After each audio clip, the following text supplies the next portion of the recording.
He thought no one in the world noticed him anymore. Not at school, not at home, not anywhere. He was becoming invisible, a ghost in his own life. But on one quiet night, as he walked alone under an empty sky, a tiny moon slipped out of the darkness and began to follow him. The boy walked slowly along the quiet suburban street, kicking a pebble with each step. It was a familiar rhythm, a way to knock loose the thoughts crowding his mind. His backpack hung crookedly off one shoulder, the zipper stuck halfway, a casualty of being pulled too hard, too often. He should have been home an hour ago, but home didn't feel like a place worth rushing to. It had grown quiet, distracted, full of adults who were always tired, always busy, always somewhere else, even when they were standing right in the same room. He didn't blame them. He had simply learned how to move around them, a small planet in a forgotten orbit. He had mastered the art of not being noticed. The evening sky stretched above him, a fading wash of lavender and gray. Streetlights flickered on one by one, casting long, lonely shadows. And then, as the last bit of daylight slipped behind the rooftops, the moon rose. It was round, soft, and strangely small, as if a larger one had broken into pieces and left a tiny, luminous fragment behind. He didn't notice it at first. His eyes were fixed on the cracks in the sidewalk, the scattered leaves, the dark silhouette of his own feet. But the moon noticed him. It hung low in the sky, almost shyly, as if it was trying to catch up with him without being caught. A thin beam of pale light stretched down, reaching toward his path like a hand wanting to make contact but afraid of startling him. The air grew cooler, not cold, just gently aware, filled with a silent anticipation. When he finally lifted his eyes to the sky, out of pure restlessness, he froze. The moon was closer than it should have been. Not dramatically, not in a way that would cause alarm, but just close enough to feel personal, close enough to feel intentional. He blinked hard, rubbing his eyes. He wondered if it was just a trick of the street lamps, some optical illusion playing out in the early night haze. But when he took another step, the moon dipped, following him with a soft, quiet persistence. He stopped. It stopped. He started walking again, faster this time. It moved with him, a faint shimmer trailing behind, like a glowing celestial shadow. A laugh, small, surprised, involuntary, escaped him.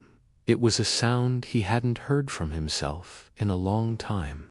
It had been ages since anything had followed him out of what felt like simple affection.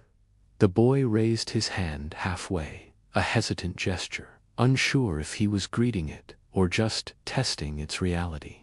The moon responded with a subtle brightening, a pulse of light that felt like a smile. No one else noticed. Cars rumbled past, their headlights sweeping across the road. A couple walked their dog, lost in their own conversation. A woman pushed a stroller along the opposite sidewalk, her focus on the path ahead. But none of them looked up. None of them saw the tiny, personal moon quietly pacing behind the lonely child. As he continued walking, he realized the moonlight was changing the world around him. It softened the rough edges of everything. The broken fence posts looked less abandoned. The quiet, dark houses seemed less empty. Even his own shadow, usually a stark and lonely figure, seemed warmer now, as if it had been touched by something gentle and kind. He whispered into the cool air, "Why me?" He didn't expect an answer, of course. Moons don't talk, yet something in the air shifted. It wasn't a voice, not a word, but a feeling. It was a calm, tender reassurance, like the feeling of someone placing a hand on your shoulder after a long, hard day, a silent way of saying, "I'm here." He reached a small park, a place he used to visit before he grew too old to be carried there and too young to go alone. It was deserted now, just a pair of swings creaking lightly in the breeze, their chains singing a forgotten tune. The tiny moon came to a rest just above them, as if it was encouraging him to sit, and so he did. The metal chains were cold under his hands, but the air around him felt warm enough to balance it out. The moon hovered just in front of him now, close enough that he could almost see the faint texture of its surface, soft, blurred, like a watercolor painting still wet on the page. He began to speak, his voice quiet, afraid the world might shatter the moment if he spoke too loudly. "No one really talks to me much anymore," he said, looking at the glowing orb.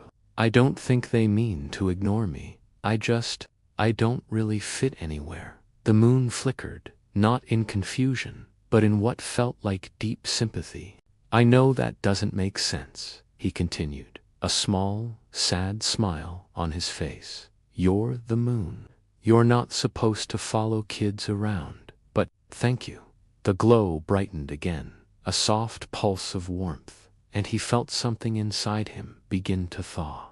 It wasn't happiness, not exactly. It was something more fragile and more real. It was recognition, the simple, profound knowledge that he wasn't as invisible as he'd thought.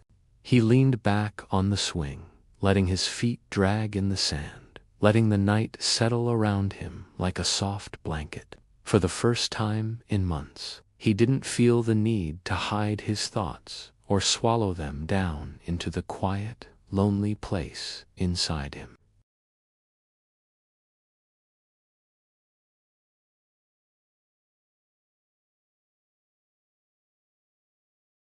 After a long, peaceful moment, he asked softly, "Do you have to leave?"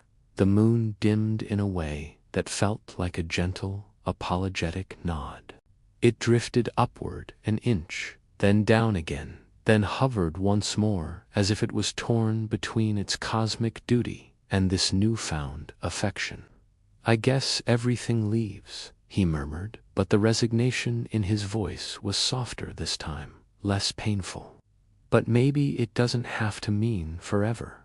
The tiny moon moved closer again, so close that it bathed him entirely in its glow. And in that light, he understood, not from words, but from feeling.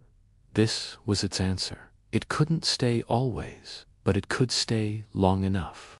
Long enough for him not to feel alone tonight. He stood up slowly, gripping the swing chains one last time before letting them fall with a soft clink. He turned toward the moon and offered a hesitant, hopeful smile. "Walk with me?" he asked. The moon bobbed gently, a clear and simple yes. Together they walked the long, quiet road back toward his home. The night no longer felt empty. The shadows no longer felt heavy or menacing.